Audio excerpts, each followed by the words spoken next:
एक बार फिर से आप सभी का स्वागत करते हुए ये बताते हैं कि मुख्यमंत्री डॉक्टर मोहन यादव का एक बयान जिसके बाद पाकिस्तान में हड़कंप मचा हुआ है। दरअसल सीएम मोहन यादव ने अखंड भारत वाला एक बयान दिया था जिस पर पाकिस्तान ने आपत्ति दर्ज करवा दी है। पाक विदेश मंत्रालय ने बयान जारी करके इसका विरोध जताया। आपको जानकारी दे दें कि मोहन यादव की ओर से अखंड भारत को लेकर एक बयान दिया गया था। अयोध्या के बाद अब अखंड भारत की बारी है। मुख्यमंत्री मोहन यादव ने पिछले दिनों ये कहा था कि आज नहीं तो कल हम फिर देश एक करेंगे और पाकिस्तान भारत में सम्मिलित होगा, लेकिन पाकिस्तान की तरफ से इस पर आपत्ति दर्ज करवाई गई। पाकिस्तान की तरफ से जो बयान जारी किया गया है उसमें ये कहा गया कि ध्वस्त मस्जिद की जगह पर बना मंदिर आने वाले समय में भारत के लोकतंत्र के माथे पर कलंक बना रहेगा। ये बड़ी बात है। अखंड भारत को लेकर मुख्यमंत्री डॉक्टर मोहन यादव ने जो बयान दिया उसके बाद देखिए पाकिस्तान में हड़कंप मच गया, तिलमिला उठा पाकिस्तान और अब मंदिर को लेकर एक बड़ी बात कही गई। इसे भारत के लोकतंत्र के माथे पर कलंक के रूप में बताने की कोशिश पाकिस्तान की ओर से की गई है। 47 में हमारे हाथ से सिंध का जाना हुआ, पंजाब का बंटना हुआ, पाकिस्तान का बनना हुआ, हिंदुस्तान को खंडित होना हुआ। परमात्मा करेगा आज नहीं तो कल हम वापस देश एक करेंगे, अखंड भारत फिर बनाएंगे।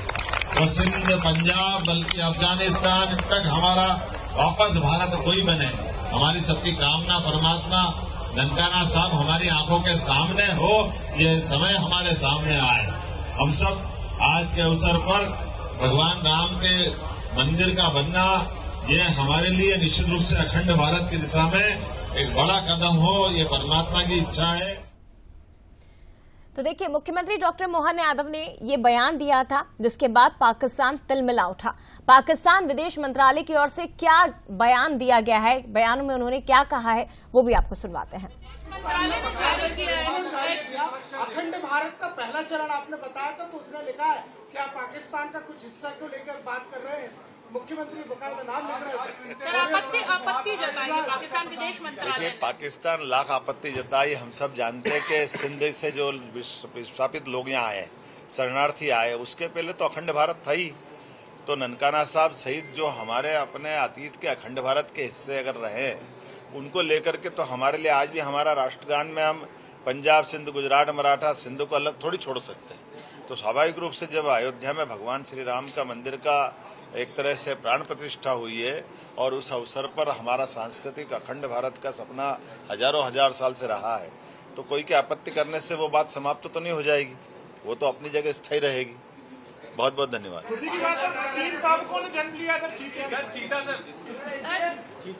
प्रेस नोट जारी किया गया और आपको बता दें कि इस प्रेस नोट में ये लिखा गया है कि सदियों पुरानी मस्जिद को 6 दिसंबर 1992 को चरमपंथियों की भीड़ ने ध्वस्त कर दिया था, लेकिन अफसोस की बात यह है कि भारत की सर्वोच्च न्यायपालिका ने न केवल इस घृणित कृत्य के लिए जिम्मेदार अपराधियों को बरी किया बल्कि मस्जिद के स्थान पर एक मंदिर निर्माण को भी अनुमति दे दी। ये पाक विदेश मंत्रालय की ओर से बयान में लिख के दिया गया है, ये प्रेस नोट है। और उसके बाद मुख्यमंत्री डॉक्टर मोहन यादव ने इस पर अपना रिएक्शन भी दिया, प्रतिक्रिया भी दी। लेकिन कांग्रेस का क्या कुछ कहना है, कांग्रेस की भी प्रतिक्रिया सुन लीजिए।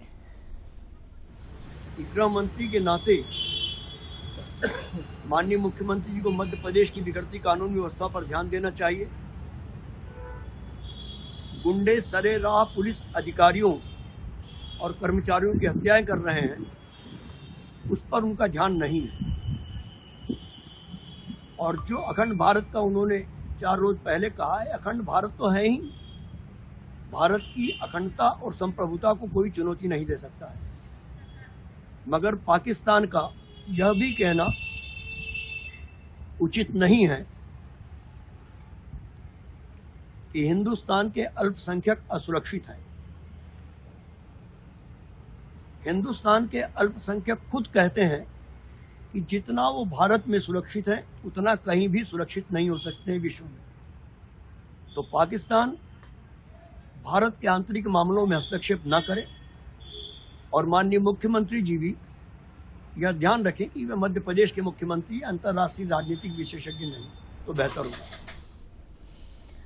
तो शुरुआत हुई मुख्यमंत्री डॉक्टर मोहन यादव के बयान से। अब इस पर सियासत तेज हो चुकी है। सीधे रुख करते हैं, संवाददाता सूरज हमारे साथ इस वक्त लाइव जुड़ गए हैं। सूरज, मुख्यमंत्री डॉक्टर मोहन यादव के बयान पर पाकिस्तान का तिलमिलाना समझ में आता है।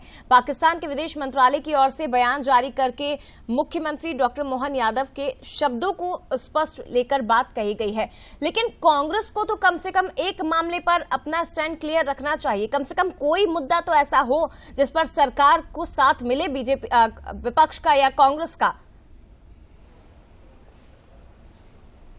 देखिए, बिल्कुल जिस तरीके से पूरे देश में राम मंदिर के उद्घाटन को लेकर उत्साह नजर आ रहा है, तो वहीं खासतौर से पाकिस्तान तिलमिलाया हुआ है। प्रेस रिलीज जारी कर संयुक्त राष्ट्र संघ से मदद मांगी है कि वो भारत में जो इस्लामिक हेरिटेज प्लेसेस हैं उनको बचाए, उनको सुरक्षित करे। इसको लेकर हस्तक्षेप की मांग भी की है। खासतौर से ये भी कहा गया है कि जिस तरीके से मुख्यमंत्री मोहन यादव की बात हो या उत्तर प्रदेश के मुख्यमंत्री योगी आदित्यनाथ की बात हो, लगातार ये बयान दे रहे हैं कि अखंड भारत को लेकर राम मंदिर पहला कदम है। जो भी जमीन भारत में पीओके के पास है वो धीरे धीरे पाकिस्तान अपनी तरफ मिलाएगा और अखंड भारत की स्थापना करेगा। और यही कारण है कि अब लगातार पाकिस्तान भी तिलमिलाता नजर आ रहा है। लेकिन कांग्रेस जरूर इस मसले में राजनीति कर रही है। हम देख रहे हैं कि पिछले लंबे समय से राम मंदिर निर्माण को लेकर भी पहले कई सवाल उठाए गए और अब जिस तरीके से पाकिस्तान ने प्रेस रिलीज की है, कहीं न कहीं उसका भी समर्थन किया जा रहा है कि आखिर मध्य प्रदेश के मुख्यमंत्री अंतर्राष्ट्रीय मसलों पर क्यों अपनी विचार व्यक्त कर रहे हैं, जबकि ये यूनाइटेड स्टेट जो संयुक्त राष्ट्र संघ के पास मसला है। तो ऐसे में कहीं न कहीं अब राजनीति लगातार बढ़ती जा रही है। लेकिन पाकिस्तान घबराया है कि राम मंदिर निर्माण के बाद जैसे भारत में एक नए युग का शुभारंभ हुआ है, उससे कहीं न कहीं उसके बाद कहा भी जा रहा है कि अब मथुरा की बारी आएगी, उसके बाद अलग अलग चाहे ज्ञानव्यापी का मसला हो उसको सरकार सुलझाएगी। तो आने वाले समय में देखना होगा कि इस मसले को लेकर पाकिस्तान और क्या कदम उठाता है और उसकी घबराहट जायज भी है। शुक्रिया आपका सूरज, फिलहाल तमाम जानकारी के लिए।